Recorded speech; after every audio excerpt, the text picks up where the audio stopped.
De la dictadura a la democracia, un sistema conceptual para la liberación. Por Jane Sharp. Traducción al español por Caridad Inda. La institución Albert Einstein. Voz Oxley.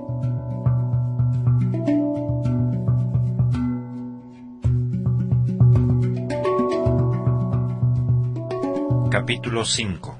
Ejerciendo el poder.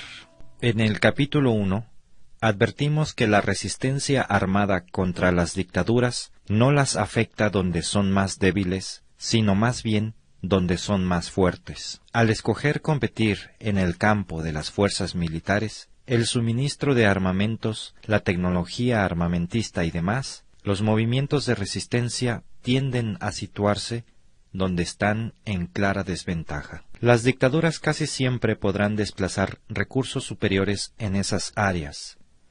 Hemos subrayado también el peligro de confiar en los poderes extranjeros para la salvación. En el capítulo 2 examinamos los problemas que conlleva confiar en las negociaciones como un modo de quitarse las dictaduras de encima. ¿Cuáles son los medios disponibles que ofrecerán a la resistencia democrática una clara ventaja y que lograrán agravar las debilidades identificadas de las dictaduras? ¿Qué técnica de acción va a aprovechar la teoría del poder político que discutimos en el capítulo 3?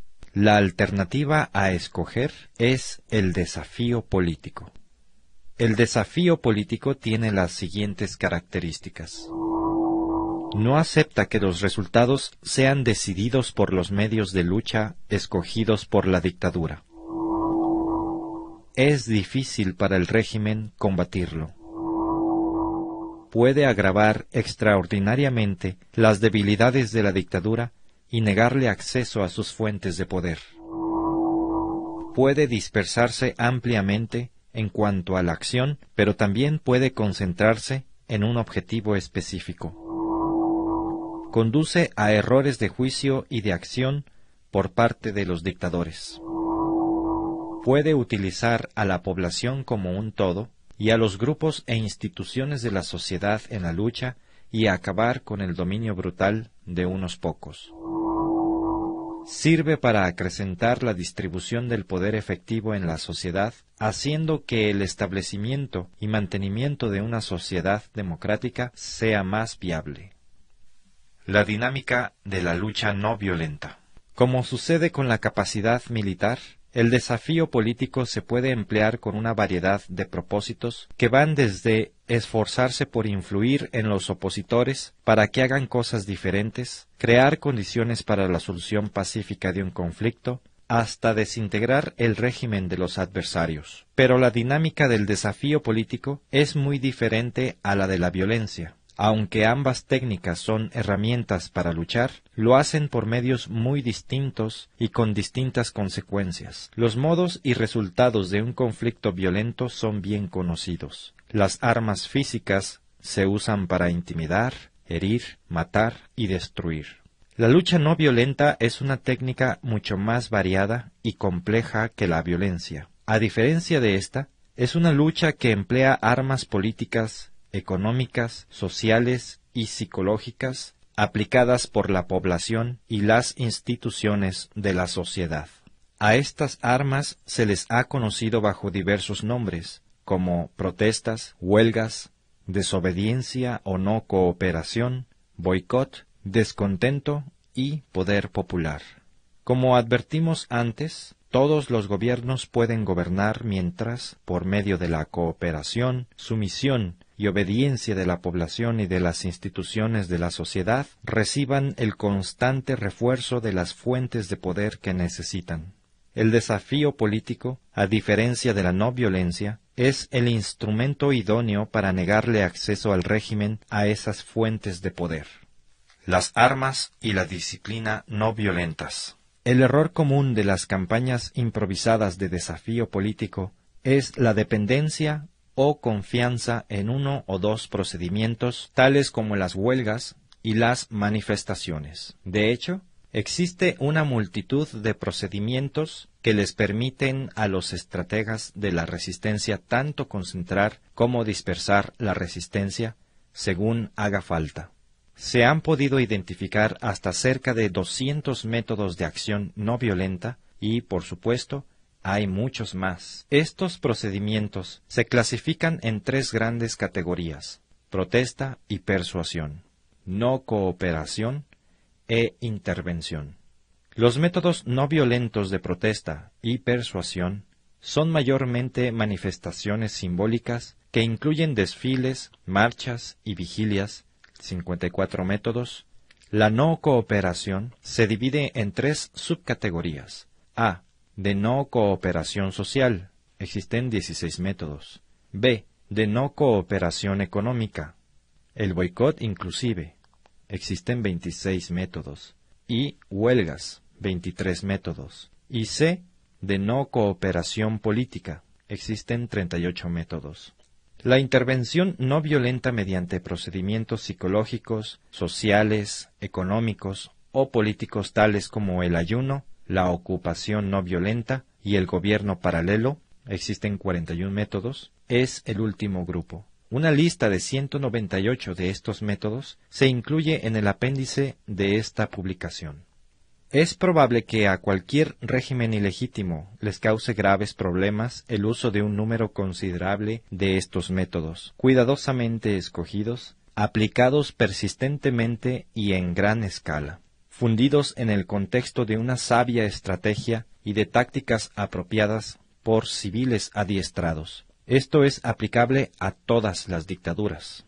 Los procedimientos de la lucha no violenta pueden enfocar directamente los asuntos más inmediatos, lo cual no es posible con los medios militares. Por ejemplo, ya que el problema que presenta una dictadura es esencialmente político, sería muy importante aplicar las formas políticas de la lucha no violenta. Esto incluiría la negación de la legitimidad a los dictadores y la no cooperación con su régimen. La no cooperación sería también aplicada contra algunas políticas específicas. A veces, el obstaculizar el trabajo o el demorarlo puede realizarse en silencio o aún secretamente, mientras que otras veces la franca desobediencia o las desafiantes manifestaciones públicas y las huelgas pueden ser vistas por todos. Por otra parte, si la dictadura es vulnerable a las presiones económicas, o si muchos de los agravios del pueblo son económicos, entonces la acción económica, como el boicot o las huelgas, puede ser el procedimiento apropiado para la resistencia. Los esfuerzos del dictador por explotar el sistema económico pueden contrarrestarse mediante huelgas generales limitadas, demoras en el ritmo de trabajo o por la negación de ayuda o desaparición de parte de los expertos. El uso selectivo de diversos tipos de huelgas puede enfocar puntos clave en el proceso manufacturero, en el transporte, en el suministro de materias primas y en la distribución de productos. Algunas tácticas de la lucha no violenta requieren que la gente realice actos que no están relacionados con su vida normal, tales como volantear, manejar una imprenta clandestina, ponerse en huelga de hambre o sentarse a media calle. Salvo en situaciones muy extremas, para algunas personas, estas acciones pueden ser difíciles de llevar a cabo. Por el contrario, otros métodos de lucha no violenta requieren que la gente continúe llevando su vida normal, aunque con algunas diferencias. Por ejemplo, pueden ir a trabajar en vez de ponerse en huelga, pero una vez allí, deliberadamente trabajar más lentamente o con menos eficacia que siempre. Conscientemente se pueden cometer errores con más frecuencia. A veces, uno puede estar enfermo o impedido de trabajar, o simplemente se puede negar a trabajar. Uno puede asistir a una ceremonia religiosa cuando tal acto no solo expresa las convicciones religiosas, sino las políticas. Se puede proteger a los niños de la propaganda de los atacantes mediante la instrucción en casa o en clases ilegales. Uno puede negarse a pertenecer a cierta organización recomendada o impuesta a la cual uno antes no hubiera escogido pertenecer libremente. La semejanza de tal tipo de acción con las actividades acostumbradas de las gentes y el grado limitado de desviación de la vida normal puede hacer que la participación en la lucha de liberación nacional sea mucho más fácil para mucha gente.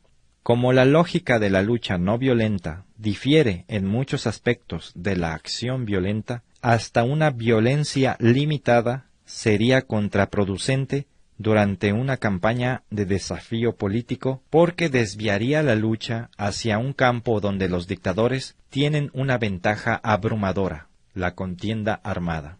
La disciplina no violenta es clave para el éxito y debe persistirse en ella a pesar de las provocaciones y brutalidades de los dictadores y sus agentes. El mantener la disciplina no violenta contra los adversarios violentos facilita el trabajo de los 4 mecanismos de cambio de la lucha no violenta, de lo que trataremos más adelante. La disciplina no violenta es también extremadamente importante en el proceso del shujitsu político. En este, la pura brutalidad del régimen contra los activistas claramente no violentos rebota políticamente contra la posición del dictador, causando disensión en sus propias filas y fomentando el apoyo a los de la resistencia de parte de la población en general, de los que generalmente defienden al régimen y de terceras personas. Sin embargo, en algunos casos una violencia limitada contra la dictadura puede ser inevitable. La frustración y el odio contra el régimen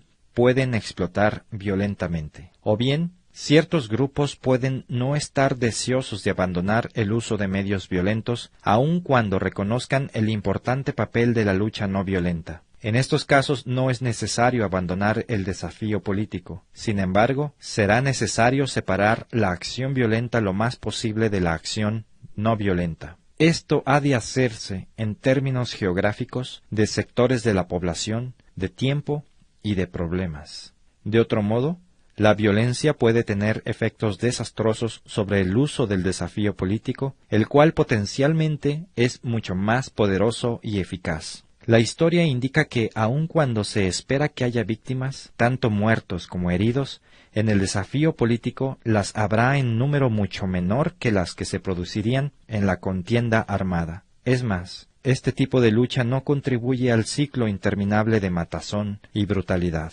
La lucha no violenta requiere una pérdida del miedo y un mayor control sobre sí mismo, por una parte, y tiende a producir este efecto frente al gobierno y su represión brutal. Esa pérdida del miedo o el control sobre sí mismo es un elemento clave para destruir el poder que los dictadores tienen sobre la población en general. Franqueza, clandestinidad y comportamiento intachable.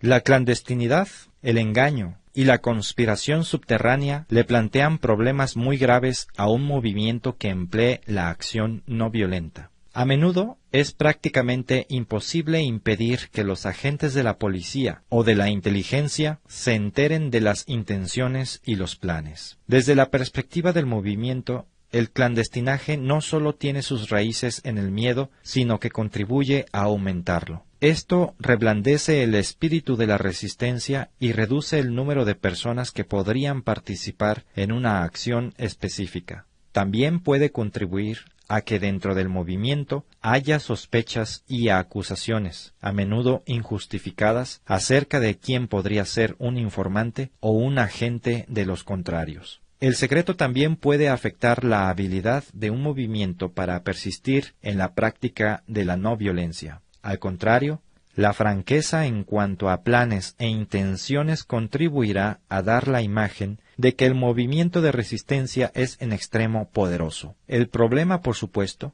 es más complejo de lo que esto sugiere, y hay aspectos significativos de las actividades de la resistencia que van a requerir el secreto. Los entendidos tanto en la dinámica de la lucha no violenta como en los medios de vigilancia de la dictadura en la situación específica necesitarán una evaluación bien documentada. La edición, impresión y distribución de publicaciones clandestinas, las transmisiones ilegales por radio desde dentro del país y la inteligencia recogida sobre las operaciones de la dictadura están entre las clases limitadas de actividades especiales que requieren un alto grado de sigilo. En todas las etapas del conflicto es necesario mantener un comportamiento intachable en la acción no violenta. Factores como el no tener miedo y el mantener la disciplina no violenta deben estar siempre presentes. Es importante tener en cuenta que va a necesitarse un gran número de gente para efectuar grandes cambios. Esa cantidad de participantes confiables solo se puede obtener manteniendo el más alto nivel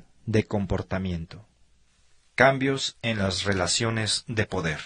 Los estrategas necesitan recordar que el conflicto donde se aplica el desafío político es un campo de lucha siempre cambiante, con un continuo juego de ataques y contraataques. Nada es estático. Las relaciones de poder, tanto absolutas como relativas, están sujetas a cambios rápidos y constantes. Esto es posible porque los que trabajan en la resistencia continúan tenazmente en su actividad no violenta a pesar de la represión. En este tipo de situación de conflicto, las respectivas variaciones de poder en los bandos contendientes tienden a ser más extremas que en los conflictos violentos y tienen una gama más variada de consecuencias significativas en lo político. Debido a esas variaciones, las acciones específicas de los de la resistencia, por lo general, tienen consecuencias que van más allá del lugar o el momento en que ocurren. Estos efectos tendrán repercusiones que fortalecerán o debilitarán a un grupo u otro. Además, el grupo no violento puede, por sus acciones, influir sobre el aumento o disminución de la fuerza relativa del grupo contrario, en un grado mucho mayor del que ocurre en los conflictos militares. Por ejemplo, la resistencia no violenta, disciplinada y valiente, frente a la brutalidad de los dictadores puede producir desazón, descontento o desconfianza y, en situaciones extremas, hasta el amotinamiento entre los propios soldados y el personal al servicio de la dictadura. Esta resistencia también puede dar lugar a que aumente la condena internacional de la dictadura. Además, el empleo del desafío político disciplinado, persistente y bien adiestrado puede hacer que más y más gente, que normalmente apoyaría tácitamente a los dictadores o que por lo general permanecerían neutrales en el conflicto, participe en la resistencia. 4 mecanismos de cambio. La lucha no violenta produce cambios de 4 maneras. El primer mecanismo es el que se consideraría menos probable, aunque así ha ocurrido. Cuando los miembros del grupo contrario se conmueven emocionalmente por los sufrimientos que la represión ha infligido en los valientes activistas de la resistencia, o racionalmente se persuaden de que la causa de los de la resistencia es justa, llegan a aceptar los objetivos de los de la resistencia. A este mecanismo se le llama conversión. Aunque se dan casos de conversión en la lucha no violenta, son raros, y en la mayor parte de los conflictos esto no ocurre de manera alguna, o por lo menos en escala significativa. Con mucha más frecuencia la lucha no violenta obra cambiando la situación del conflicto y de la sociedad, de modo que el adversario simplemente no puede hacer lo que le viene en gana. Es este cambio el que produce los otros 3 mecanismos: la acomodación, la coerción no violenta y la desintegración. Cuál de estos ocurra dependerá del grado en que las relaciones de poder, absolutas o relativas, hayan cambiado a favor de los demócratas. Si las cuestiones a debatir no son fundamentales, las exigencias de la oposición en una campaña limitada no se consideran amenazantes, y la confrontación de fuerzas ha alterado las relaciones de poder en alguna medida, el conflicto inmediato puede terminar por medio de un arreglo al que se llegue cediendo cada parte algo, contemporizando. A este mecanismo se le llama acomodación. Por ejemplo, muchas huelgas se resuelven de esta manera. Ambas partes consiguen algunos de sus objetivos, pero ninguna obtiene todo lo que quería. El gobierno puede percibir que un arreglo semejante trae algunos beneficios positivos, tales como disminuir la tensión, dar una impresión de equidad, mejorar la imagen internacional del régimen. Es importante, por lo tanto, que se tenga gran cuidado al seleccionar los puntos por los cuales el arreglo por acomodación resulte aceptable. La lucha por derribar la dictadura no es uno de esos. La lucha no violenta puede ser mucho más poderosa de lo que indican los mecanismos de conversión o acomodación. La no cooperación masiva y el desafío pueden cambiar la situación política o social, especialmente las relaciones de poder, de tal manera que los dictadores pierden la capacidad de controlar los procesos económicos, sociales y políticos del gobierno y la sociedad. Las fuerzas militares del adversario pueden volverse tan poco confiables que ya simplemente no obedezcan las órdenes de reprimir a los de la resistencia. Aunque los dirigentes del gobierno permanezcan en sus posiciones y sigan firmes en cuanto a sus objetivos originales, han perdido la capacidad de actuar con efectividad. A esto se le llama coerción no violenta.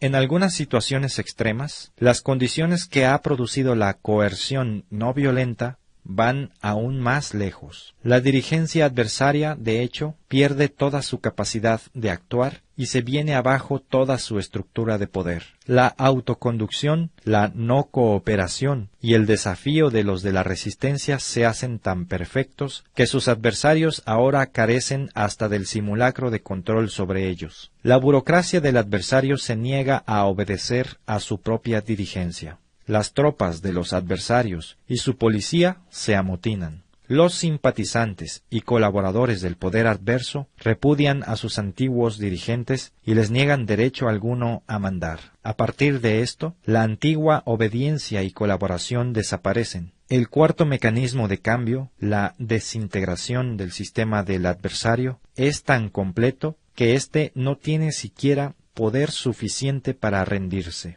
El régimen se ha desintegrado.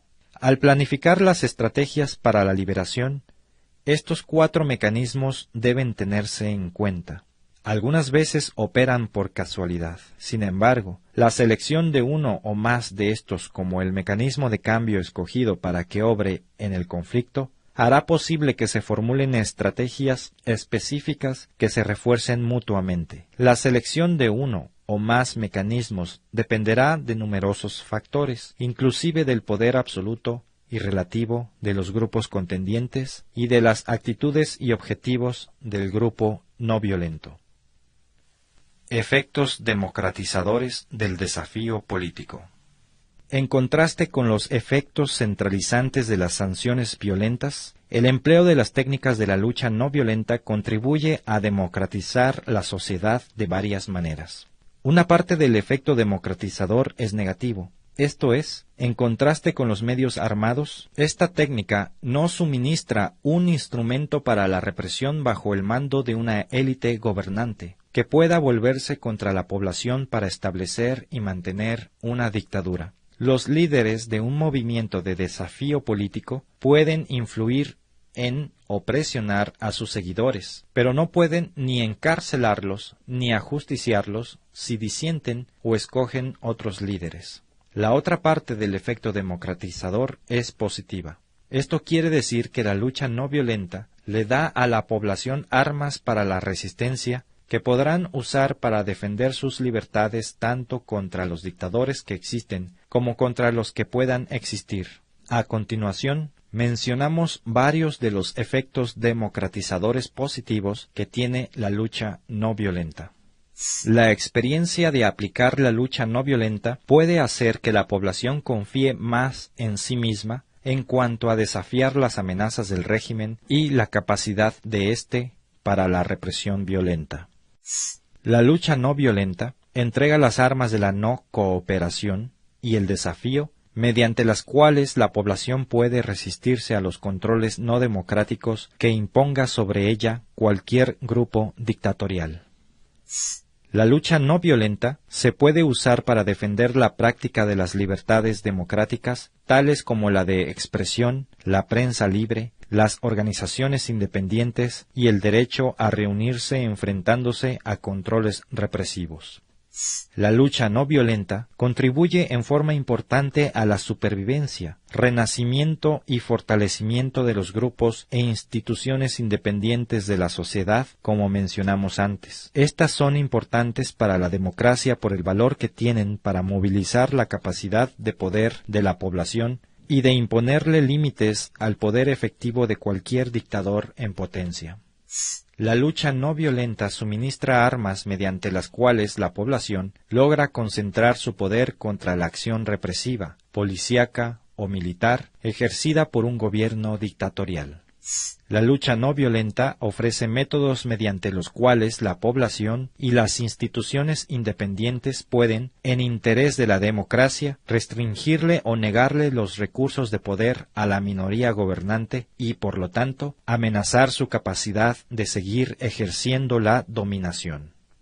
La complejidad de la lucha no violenta. Como hemos visto en esta exposición, la lucha no violenta es una compleja técnica de acción social que comprende una multitud de métodos, una serie de mecanismos de cambio y unos requisitos conductuales específicos. Para que resulte efectivo, especialmente contra una dictadura, el desafío político requiere preparación y planeación. Los probables participantes tendrán necesidad de comprender qué se espera de ellos. Hace falta que haya recursos disponibles. Los estrategas tendrán que haber analizado cómo se puede aplicar la lucha no violenta con más efectividad. Ahora dirigiremos nuestra atención hacia ese elemento crucial, la necesidad de una planificación estratégica. De la dictadura a la democracia, un sistema conceptual para la liberación.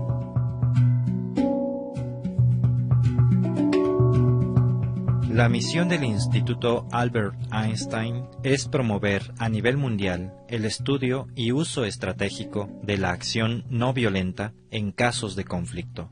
La institución se compromete a defender libertades e instituciones democráticas, oponerse a la opresión, las dictaduras y el genocidio, y reducir la dependencia en la violencia como herramienta política.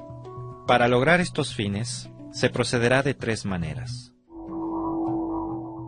fomentando investigaciones y estudios sobre los métodos de acción no violenta y su uso en diferentes conflictos en el pasado, compartiendo los resultados de estos estudios con el público por medio de publicaciones, conferencias, medios de comunicación masiva, etc. Asesorando a grupos en conflicto sobre el potencial estratégico de la acción no violenta.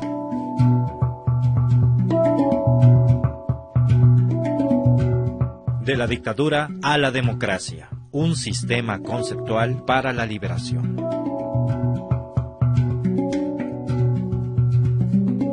Todo el material que aparece en este libro es del dominio público y se puede reproducir sin el permiso de Jen Sharp. Se agradece mención de la fuente. Primera impresión, diciembre del 2003. De la dictadura a la democracia, se publicó primero en Bangkok en 1993 por el Comité para la Restauración de la Democracia en Birmania, conjuntamente con Keith Giant, el periódico de la nueva era. Desde entonces se ha traducido a más de 8 idiomas y se ha publicado en Serbia, Indonesia y Tailandia, entre otros países. The Albert Einstein Institution, 427 Newbury Street, Boston, Massachusetts, Estados Unidos de Norteamérica. Sitio oficial www.aeinstein.org. ISBN 1-880813-130.